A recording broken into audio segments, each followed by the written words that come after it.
Hello and welcome back to this episode of Kaleidoscope, the podcast. My guest today is Nigel Colmer, who, strangely enough, came to me through Mums in Business. Mums at work, mums at work. Um, but it was through your Ah, partner. I had put in a wee post about a podcast and she put us in touch with each other. So, Nigel, you're very, very welcome. You and I have had a very brief chat before today about your story, and I'm looking forward to what you can impart to people about telling them your story, going through our four questions, of course, and how you helped yourself, because you're like me, you love the self-development type stuff and the lifelong learning and things like that. So as usual, the four questions, I'm going to ask them all in one go and then pass it over to you, are what was life like before the change?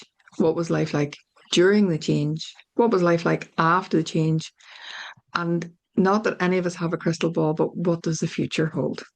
okay. Thank you, Valerie, first of all, for having me on the call.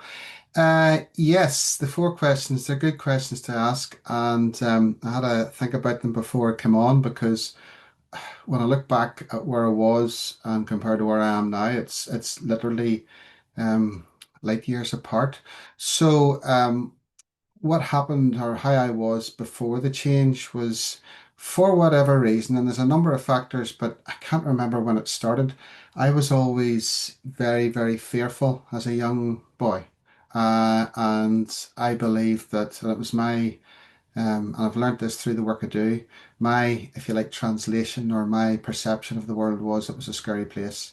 And that my belief was, amongst others, if I put myself out into the world, I was going to get hurt in some way. So that could have been physically, it could have been teasing, it could have been different things. I decided I can put a label on it now, but I didn't know back then that it was the go to people pleaser, become a people pleaser, make sure everybody else was okay, make sure everybody else was safe, make sure um, if everybody else was in a good place, then I was going to be okay. If things kicked off, maybe inside the home or especially outside the home, especially at school, then rather than stand up for myself, rather than having a good self-esteem, good self-worth, my go-to was to shrink, to hide, to stay in the shadows, to spend so much time anticipating what might go wrong. So I was always on high alert, I was always on guard, and I was always watching out for trying to read people, which I know is a bit crazy. We can read them so much, but ultimately, it's always going to be my filters were on to this is not a good situation, gotta change, gotta adapt to it. So that was how I was before, and it manifested then in teenage years into being worried about bullying and whether it's law of attraction or whether it's whatever it is, that's what I got. Maybe it's the look I had, maybe it's the way I carried myself. Now, I'm not saying I was like a frightened rabbit all the time, but in certain situations, um, confrontational situations, and you know what it's like being a teenager, it's not easy, no matter what gender we are. And I just shrunk and thought, okay, and then that up into early 20s, and I was in a near-death experience, and it just made me realize, whoa, okay, this isn't good, Nigel. This is because whenever you get to a situation like that and you're experiencing something where you think you might lose your life, it makes you question things. I went down, I know you mentioned the spiritual, I went down the spiritual route. I took a look. Um, it was strange because my ex-wife at the time, she had on top of the microwave was an A4 folded up pamphlet, and it was to do with Reiki. And the stepson at the time and her at different stages went to this other person who would you would consider a spiritual guidance counselor, but ultimately a Reiki master. And I went there and I first said, look, I'm not really into all of this spiritual stuff. I just want you to help me with my confidence, with my traumas, with my I'm not don't know about blocked energy and things. And she says, that's okay. But it wasn't too long before she started to say things that I knew that she shouldn't know, and bring in different reasons and who's this person, who's that person, and I'm thinking, okay, this has turned into a bit of a like almost like a psychic thing, but And I'm not making fun of it because it gave me so much hope to think that there was more than just the stuff that I'd gone through. So I read Many Lives, Many Masters by Dr. Brian Weiss. I can't think of the other books, but it just opened up. Now that's I'm not I'm a spirit. I believe in there's a spirit. There's something there. It definitely is guiding us. I don't do religion, but I mean I do. I'm a spiritual person in that respect. But it gave me hope, and then that was okay on that level, but there was still the fears were still there. And um, this is when the start of the change happened. This is about, when would this have been? Not that long ago, 13 years ago. I started to really, so I'd lived through my 20s, 30s, 40s, and thinking there has to be more to this. So I had the spiritual influence in one, which gave me a lot of hope to think that whether we come back or not, wouldn't it be nice if? And then there was the physical side of things, pains, aches, and just not sleeping well, and appetite wasn't great, and skin conditions. And I realized, and I've no notes for this, but I've only one thing written down here, and I thought I'll remind myself when I'm talking about this. Out of all of it, I realized how closely the mind and the body are connected. And the change for me was, why have I got really bad acne, back and chest, even into my 40s? Why, at times, not bad when I was in my teens, but, still there. What is it? And I thought, and what I've written down in the post-it is, what is my body adapting to? Because I've been through the ringer, went through, you can name it, all the different modalities. And one guy said to me, consider that your body's adapting to past experiences, and that your skin, let's take the skin, thickens up. It has to thicken up to keep you safe because you're going to be afraid of being attacked. I thought, really? And the work that we did on that, EFT, emotional freedom techniques, matrix reimprinting, hypnotherapy, Reiki, all different energies. Now I can't say which one in particular or a combination of them. My skin's clear. And I thought, okay, there's something in this. So that reinforced this because a lot of people think what we do is woo woo. I'll take woo woo any day, and I don't like that term.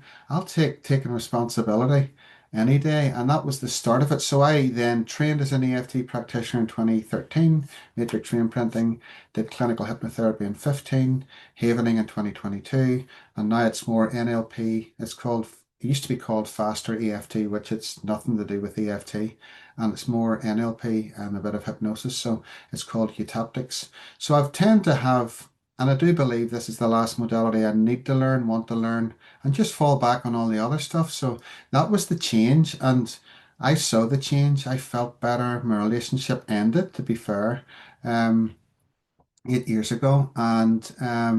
And that was probably the lowest I've been physically, emotionally. And then I bounced back up, started to apply what had been taught because we're great at learning these things, but actually using them. So, yeah, so the last number of years I've been feeling so much better in myself, slowing down my mind, body's healing, less, no real aches or pains, look after myself better, healthier, a lot more healthier. So, what happened during the change for me? Probably a realization that I wasn't my past and I don't want to be a victim. Okay, I'm a survivor. That means you've come from something, but I did. I've gone through quite a lot.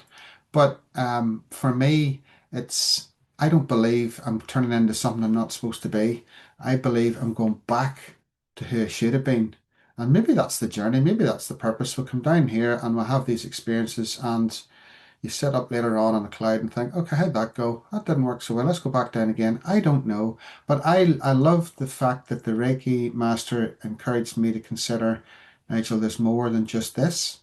But then feet on the ground, whether it's maleness or not, I needed the black and white approach. So my approach was then to take a look at more NLP and EFT and stuff like that. So that's where I've come through. Maybe you want me to stop talking anytime soon, Nigel, but I know I've got to where will the future hold. But that, and I've condensed that. But that, yeah, there was the lost feelings, the overwhelmed feelings have been replaced now with hope and actually using techniques to change my life. And that's what I'm passionate about. I'm very conscious of the fact that not everybody's in the right place, that might not want what I have, might not need what I have, but let them come to me. So I'm learning to back off a bit and don't want to save the world anymore. Just whoever wants to come and whatever I say resonates. So yeah, it's been a journey, but maybe I had to go through this to get to where I am now, and I don't know how many years I have left, but I intend to enjoy them. And I do really feel that helping other people and doing the podcasts and chatting, I'm not saying my version's right, but it's right for me. And I think if everybody got a bit of hope out of the thought, no matter what position they find themselves in, emotionally or physically, that they can make changes. And I've listened to some of your other contributors as well and yourself, and I think we're all on this together. And it's nice to be sharing, and it makes sense now of what I've gone through. You're absolutely right, and thank you for that. But the thing for me is when I went through my breakdown and breakthrough, I didn't know where to start. And I think that's the thing. You're right. Your path is right for you, and what you've chosen is right for you. But I think the more, pardon me, that we can get these what we call modalities, these healing tools out in front of people for them to find out about, it then gives them options. Whereas for me, and I was extremely lucky that there were some free courses and things in around the Northern Trust had a stress control Hmm. program that I did.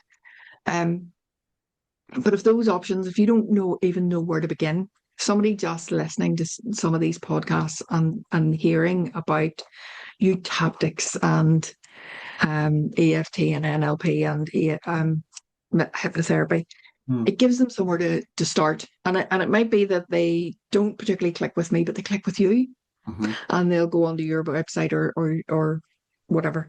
Um, so it's great in that way that your wife had the leaflet on the microwave. Hmm. It's about getting the message out there to people that we all go through changes. Hmm. It's not always comfortable. It's not always something we've chosen for ourselves, but there is help out there in some way, shape, or form. And I never want anybody to give up at the first hurdle. You might go to a therapeutic person and just not click with them. Hmm. That doesn't mean you stop therapy altogether. You either find a different modality that works better for you, because as you and I have had this conversation earlier in the week, trauma lives in the body. Hmm. So talking therapies isn't really going to work for it. Hmm. You've got to do the somatic work, whether that's through EFT tapping, or you've got to work with the subconscious through hypnotherapy and EFT tapping, so on and so forth. Yeah. Um, but for other things, talking therapies works really, really well. Hmm. So sometimes it's the modality, and sometimes it's the actual therapist. We don't always just click with. And so it's that. And sometimes when you're not well, that just feels like hard work, having to find somebody else that you might click with. But yes, your path is your path. But I think, and the fact that you've come through, and you said, I don't like woo. I love woo. I love woo. I love woo woo. But then I would be a bit of a witch. So for anybody that um queries the woo, I always tell them about the book Why Woo Woo Works, Hmm. because it's a scientist who has backed all of the stuff up.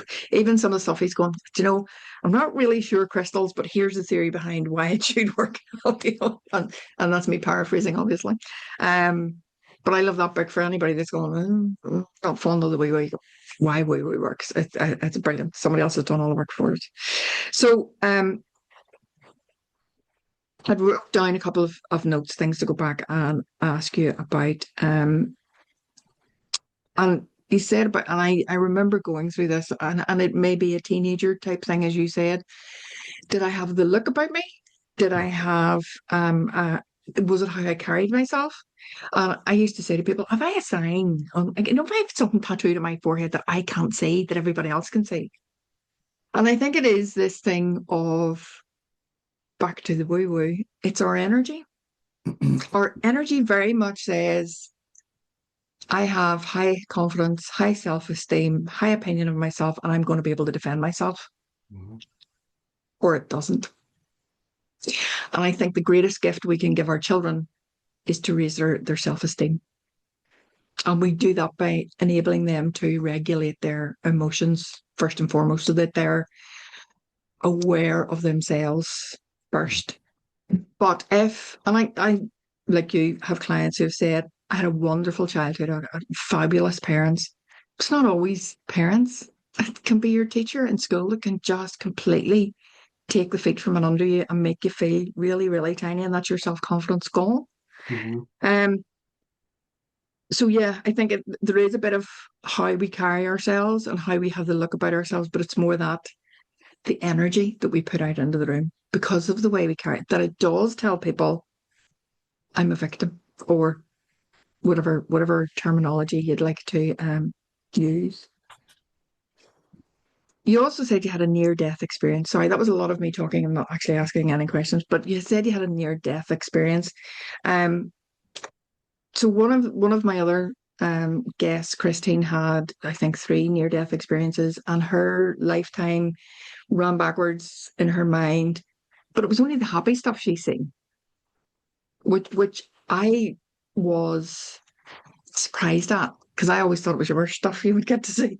I'll have to make apologies to everybody on your way through.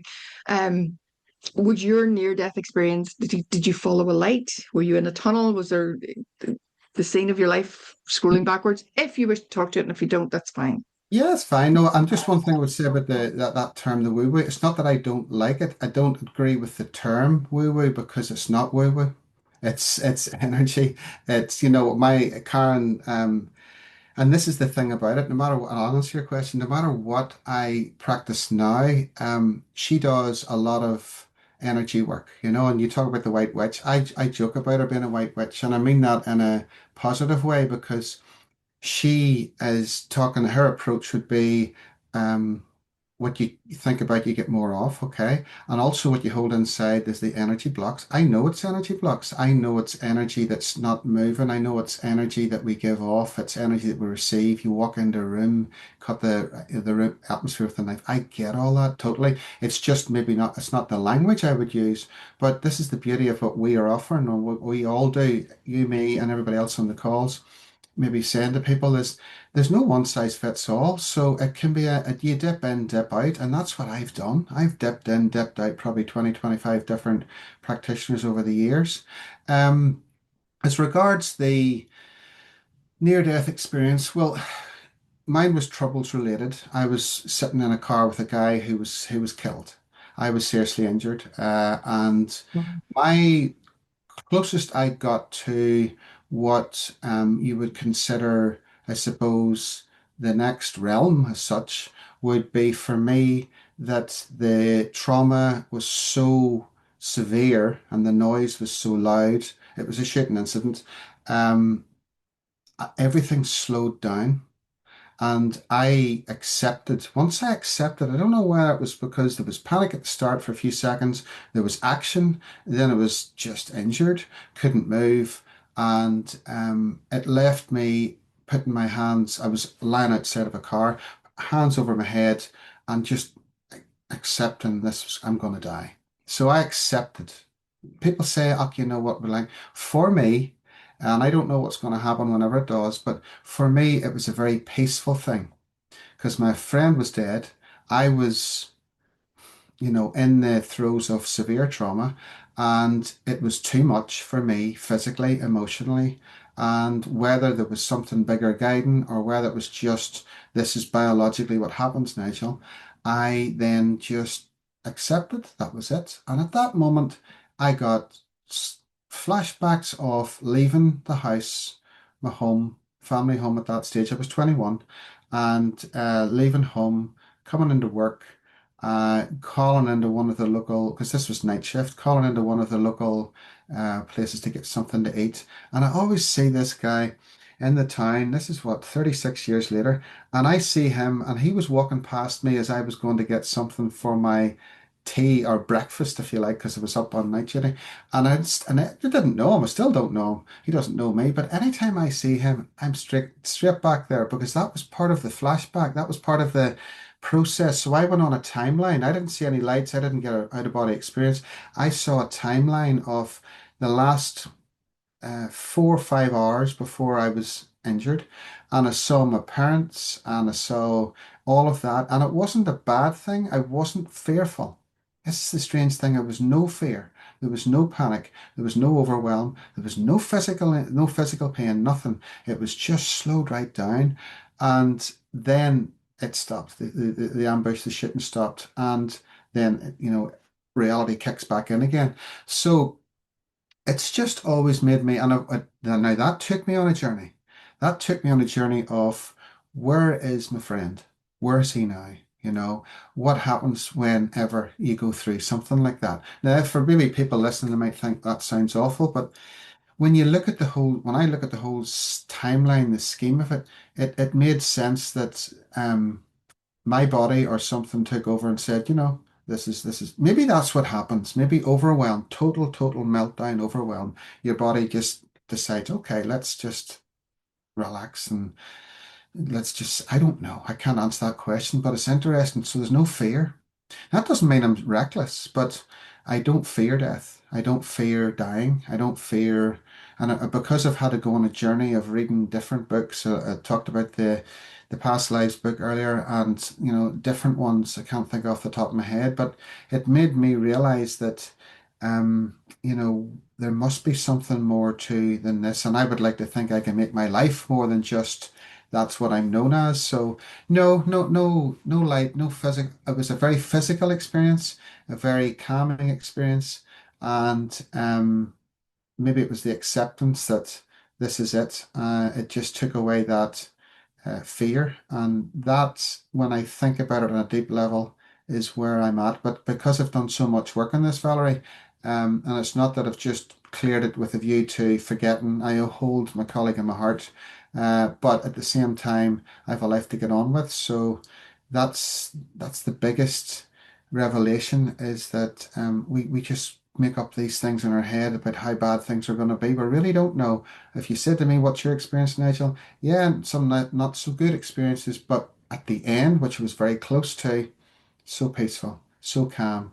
And I would like to think that that can be the case. Not for everybody, I know that, but for a lot of people, when it comes to the very end, I don't think we've anything to fear. Lovely. I read Anita Morjani's Dying to Be Me, and she did die for whatever amount of time, a couple of minutes. And she would say exactly the same. It was so peaceful. It was so very, very peaceful. Now, she did have an out of body experience where she could see everything that was going on. But I think the other lady that I interviewed on here, Christine, and I think there was a couple of other, I think you were about the third or fourth person that has talked about near death experiences, have all said the same about it being, whether there was the recall or the lights or whatever, but that it was very, very peaceful, which is lovely. Mm. To think that when it comes, even in the middle of what sounds like absolutely horrific um, experience, that you could find, whether it was your body physically doing it for you or spirit doing it for you, to find that level of peace Mhm. is comforting, and comforting for others, I'm sure. So you talked as well about eutaptics, but it's NLP, but it's not tapping. I don't. So do you want to explain a wee bit more about eutaptics? So, as you know as well as I do, but the tapping, the EFT, the emotional freedom techniques, is we're tapping on the unwanted thoughts, feelings, beliefs, emotions. We, in theory, lower that down, the intensity of it. That creates a safe space, a quiet space, a level. Say it was intense, 10 out of 10, down to zero. Okay, the question, how would you like it to be? If you could do it all over again, what would be a good reference for you? Well, that happened, things can happen, but I'm not letting my life define me, and I choose to move forward with, and you make up, whatever you want that new belief to be. Eutaptics, it tends to use a different form where you tune into the unwanted. They say what I've just described there. For me, it's no good me replaying that in my mind. What I saw, what I heard, what I felt, what I tasted, what I smelled. That's not good. Not a good rehearsal. So whether it's tapping it down with EFT, but eutaptics, you would tune into it, close the eyes, tune into it, take a deep breath, feel it, hear it, whatever else is there. Open the eyes, come away from it. It's like advanced havening, where you go away then to almost you're distracting yourself because the basis, my interpretation of it is you go into a trance. When I think about the incident, I'm no longer in that real horrific trance. But if I hadn't dealt with it, I would be right back there.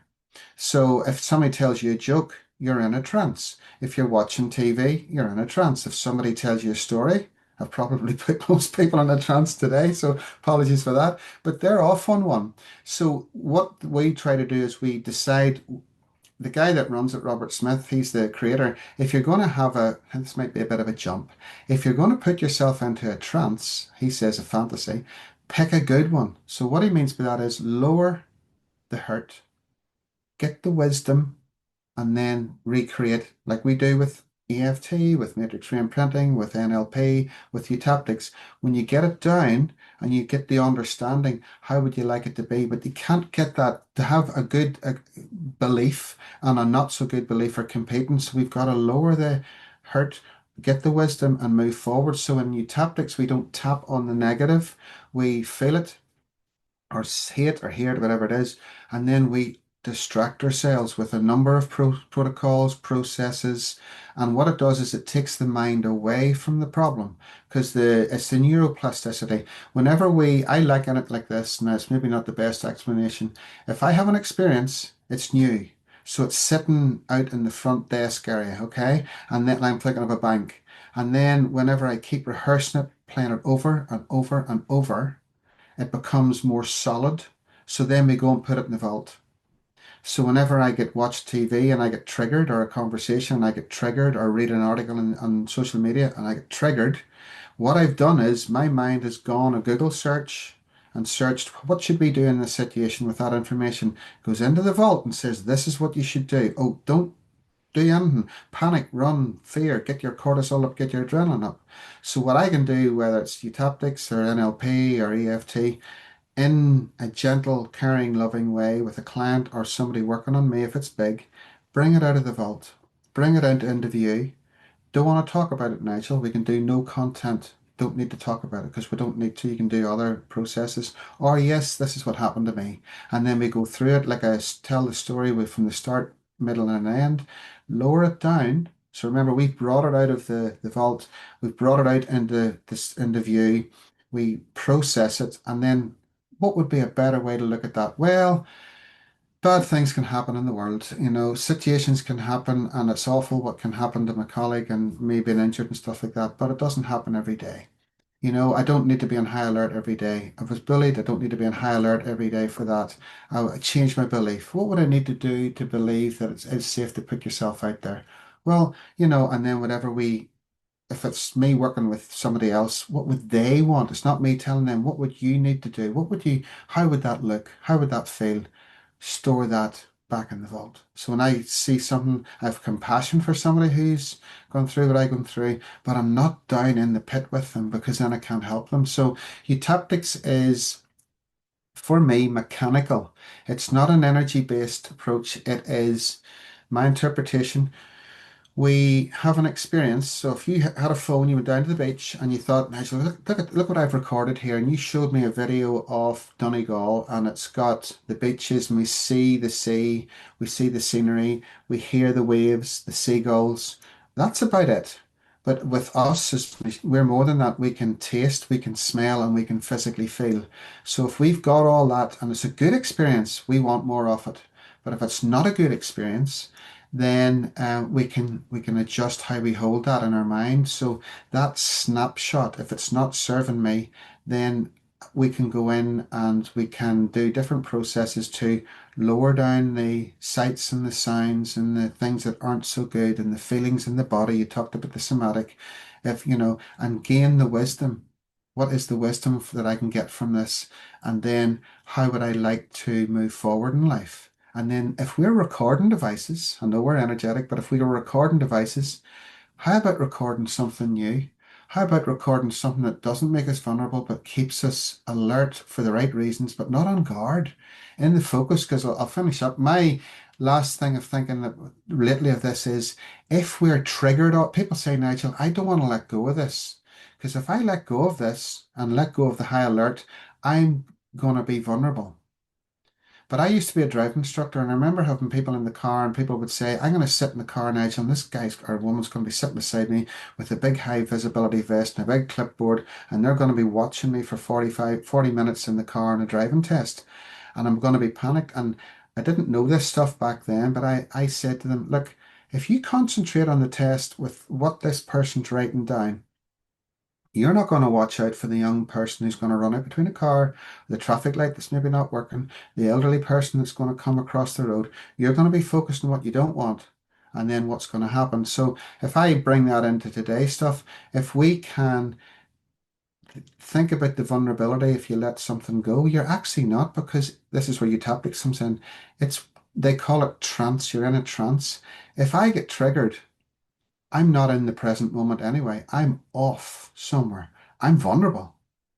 But if I clear up that mess, hurt, unwanted feelings, whatever it might be, then and have the new belief and awareness, I'm back in the moment. So it reduces the chances, it reduces the likelihood of me being vulnerable. So that's my, because you know as well as I do, you'll get resistance when you work with people. They'll be thinking, but I don't want to. And we respect that. And I never force anybody. But my vulnerability came about when I made up stuff in my mind, not actually what was happening. So if I can try to stay here, whether it's Reiki, whether it's tapping, whether it's havening, whether it's whatever, understand and process the hurt, get the wisdom, and then say what would be a better way to look at this. So yeah, that's basically what hopefully I've given you a bit of a flavor. It's another version of reducing hurt, getting the unwanted belief, asking ourselves what's a better way to look at this, what's a better belief to have, and then whatever process we can use to instill that. And that has an effect, not just up here. While the haptics is mechanical, as in thinking things through cogwise, cognitive, it comes into the heart, it comes into the body. It has to be a good thing. So whether it's one of those modalities or a different one, it's a good way to bring ourselves back into the moment. Fabulous. Um, I love you saying take the wisdom because I would be a what's the learning? What do I need to learn from this? Why have I gone through this? And with some of the stuff, you know, the lesson will come round and round again until you learn it. Yes. So I love that. Take the wisdom from it. What can I learn from this?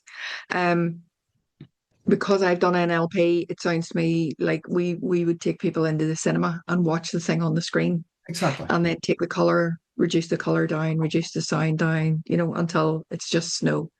Um, and as we have said before the call, what I have found with anybody I've worked with, when you remove that stuff, happy memories start to come through Yes. that you totally because you have a negativity bias, and so you're so focused, and you believe your thoughts, and your thoughts aren't real. It's your limbic system, your amygdala trying to keep you safe. And when you start to get a handle on that and you start to clear some of those negative things, childhood memories that had completely gone, you might say, well, I have no childhood memories except this, this, and this. Once you've taken and it's not that the memories have gone, as you and I would know, the memory's still there, the thing still happened. You can't take it away, No. but the emotion has been taken away from the memory. Yes. So then you start to remember the mud pies and the climbing the trees and the next door's dog and all those lovely things that happened as well. And that's just that opening the focus instead of being, oh, Yep. and going, oh my Lord, look at all this good stuff as well. Mhm. Um, so what does the future hold? For me, and my own personal life, I deal with my stuff and I use the processes on my own, and I'll reach out for help when needed if anything comes back up, as I can do. I am in a loving relationship with Karen. She again, I'm very fortunate because we joke about it. I says, if we ever split up, I'd probably fall apart. She does that much work. I don't mean mentally, I mean just bits will fall off because she does that much energy work on me. I don't, people always say, you're so great to be around Karen because, and I'm thinking, yeah, and she jokes with me about that as well. But what I mean is, I'm blessed to be in her company as well. And she would say likewise because we're different. Don't get us wrong, and we are totally different in many ways, but we're both moving forward. So the relationship's really healthy. I've a good relationship with myself, a good relationship with her, um, physically and really good Nick as well. I do my walks. I've got my wee dog. We walk her on the beach as well and do different things. Good social life. Um, what does it hold? I suppose for me, more of the better, even betterment of where I am, wanting to remain as a practitioner. Um, I suppose it is holistic because I don't really like labels as such. And even though I've rhymed off those modalities, we can mix and match and we can, use them Absolutely. in tandem, can't we? So I Yeah, think, absolutely. yeah, I would like to see that. I would like to think that I can still continue forward as a well-being practitioner, helping myself, helping other people. And it's the hope element, the hope's there, which, like you say, it's like the memories coming through. Because whenever you clear up stuff and clean up stuff and get the wisdom from it, oh yeah, right enough, it was like that. And some more of that. And I definitely know that on a physical level, I'm able to enjoy things more.